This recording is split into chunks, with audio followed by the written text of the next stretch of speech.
Good morning, evening, or afternoon, brothers of Christ. Wanted to come on here, hop on here right quick, speak on another word. Today we're going to be speaking about basically ambition and God's view of it. And that's in a wall that I kind of ran through in my personal life. This isn't about subscribers. This isn't about views. It's more about spreading the word of God and documentation.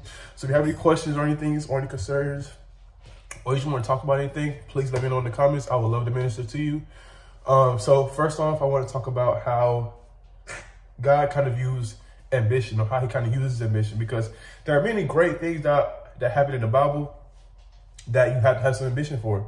And there are also many things that God would kind of like discourage that people are ambitious for. So for me, and I once was a young man, like I'm 24, maybe 25 now. But at one point I was a young man. I was very, very ambitious, but not directed in the right ways.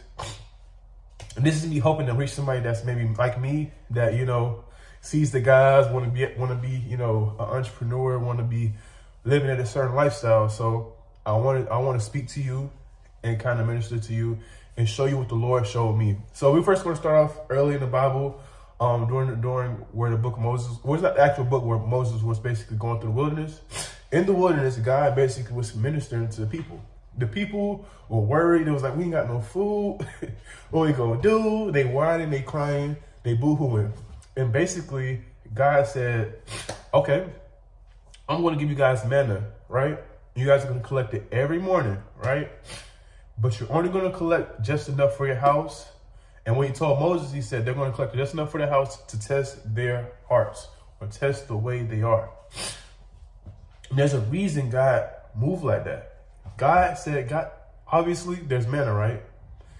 And there's going to be abundance of it.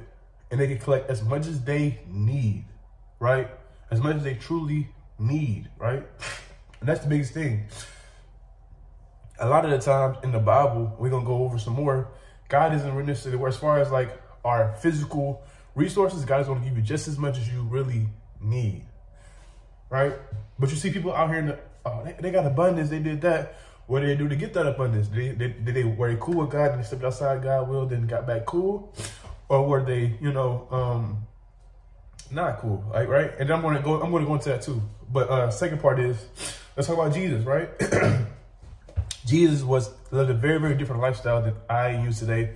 His whole life, right? Well, doing his ministry those 3 years, but pretty sure his whole life, right? Because it's still a different century, different times, everything. During his 3-year ministry, right, he was homeless. And he told his disciples, which were, you know, at one point not homeless, he said, man, don't think about what you eat or what you're going to drink or the clothes in your back or shoes to wear. If God clothes the grass and he feeds the birds, won't he do the same for you? And that's, again, another example of where God's saying, like, don't worry about your material possessions. I got you. And then there's another one where it says a rich man can barely get into heaven, for it's easier for a rich man to go through for a camel to go through an eye of a needle than for a rich man to get into heaven. Basically, in the old days, there was a hole in the wall, really thin, about probably the size of a person, and camels went through the hole. It's called a needle. But to get the camel through the hole, you had bags that was on the camel. You had to take the bags off the camel for the camel to go through, right? Same thing. A lot of people try to get into heaven with all their goods. And me being a young person, I have my mom, my family, people that I really love and care about. And so my intentions were not just evil. But I wanted to accomplish something. I wanted to be wealthy. I wanted to put my family in, you know, a certain type of lifestyle. My mom worked really, really hard. I want to put her in a certain type of lifestyle. And I want her to just see the world. But my ambitions were able to be, the reason God kind of uses that way of teaching with us, especially people that are disciples to God, because if you are watching this video, 9 times out of 10, God wants you to see this, 1, and 2, God is showing you why he keeps stopping you, or why he keeps feeling like every time you start something up, it feels like it's not working out, because God is protecting you. So we're gonna fast forward until somebody that on the opposite side, right? God has told the Israelites to be controlled. Jesus has told his servants don't worry about what they're going to eat, and he's also warning people about getting into heaven with their riches, right? Let's go on the opposite side, right? In the story of the Bible, because it's all type of people that from always life in the Bible, right? So now we have the prodigal son, right? Let's go to the prodigal son, for example. The prodigal son, for those that don't know who the prodigal son is, was a young boy, right? Young boy of two brothers. So the two brothers are getting up in age and they ask their father, and the youngest brother asks their father, hey, father, I want my inheritance. Basically, I'm ready to go live my life. Give me what, I'm inherited so I can go do me out there. The father said, sure. So the father gave him everything he's inherited, sent him out. The boy goes out and he goes buck wild. Trust me, read it for yourself. The prodigal son goes buck wild, bro. He's out there wilding. He's clubbing, he's drinking, he's doing everything that you probably see in today. You know what I'm saying? Just back in the older times. So the boy goes buck wild. And over time, I think after a year, a famine basically hits the land, and nowadays a depression hits the land. So he loses everything. He needs to find a job. So he finds a job feeding pigs. And the boy gets to a point where he's so hungry. Like he hasn't eaten in so long that, I'm sorry about my nose. He hasn't eaten so long that basically he's looking at the pig food. He's like, dang, bro, I'm gonna eat some of this. He even eat some of the pig's food. So just as he getting ready to put the pig food in his mouth, something snaps. He's like, bro, my father's servants, my father's slaves, my father's work hires eat better than this. They got plenty of food and they just servants. I might as well just go back home and beg my father and say, please, let me become a servant, right? And we get to the point. So the prodigal son comes back home, right? And he sees his father, and the father sees him afar off. Now the father, he a good dude. He chilling, and one day he wake up and see his son afar off. He's like, oh my God, that's my son. So he drop his little stick, his little things, and he go to see his son. The son, by this point, is embarrassed. He feels, just embarrassed and just like not worthy. He don't even want to look his dad in the eyes, pretty much. So the dad's coming up to him smiling, and the son's like got his head down, That's how I see it in the Bible. So the dad comes into the son, and the son's getting ready to go in his spiel. He already done thought about what he gonna say. He said, Father, I just want to be a hired servant. That's pretty much what he's saying. He said, oh boy, come here. Like he gave him a hug. He told his main servant, said, put a ring on his finger, put a robe on him, and we're gonna kill the fatted calf. We're gonna kill our biggest, best cow, and we're gonna throw a party because my son is back. Right? So, remember I told you in the beginning of the story, there's two sons, right?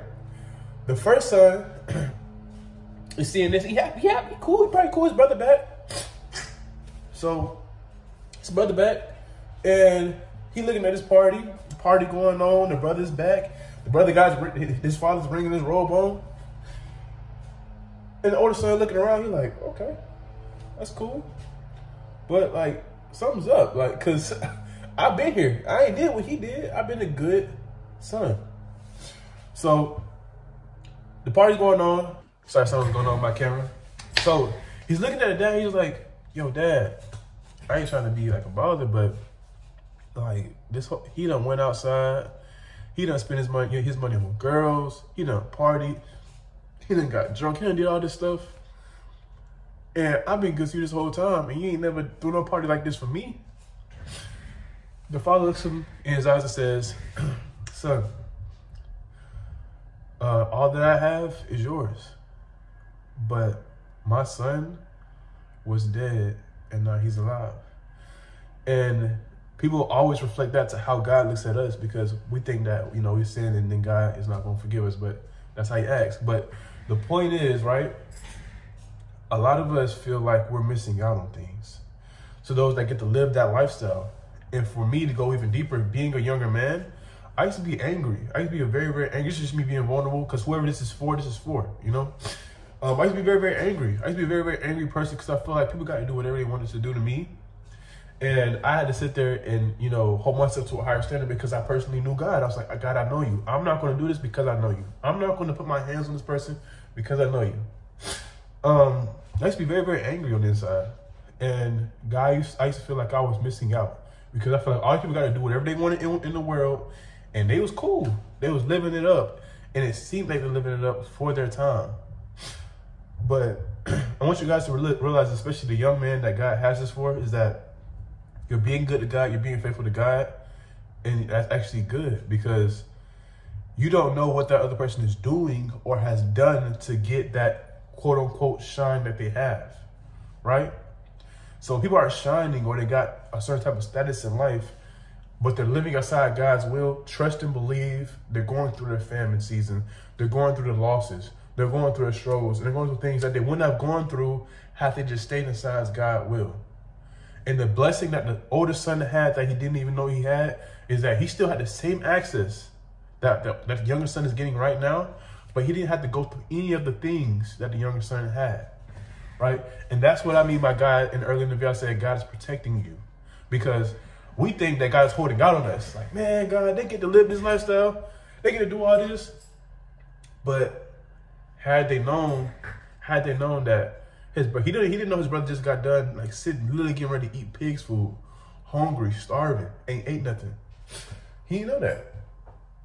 But what he did know is he just see this big old party and he been loyal this whole time. And that's how we feel sometimes. We feel like God, these people that, you know, you made everybody, and anybody can turn to you. They get to live it up in life. But us, we sit here like, man, what's up? But we don't have to go through what they go through.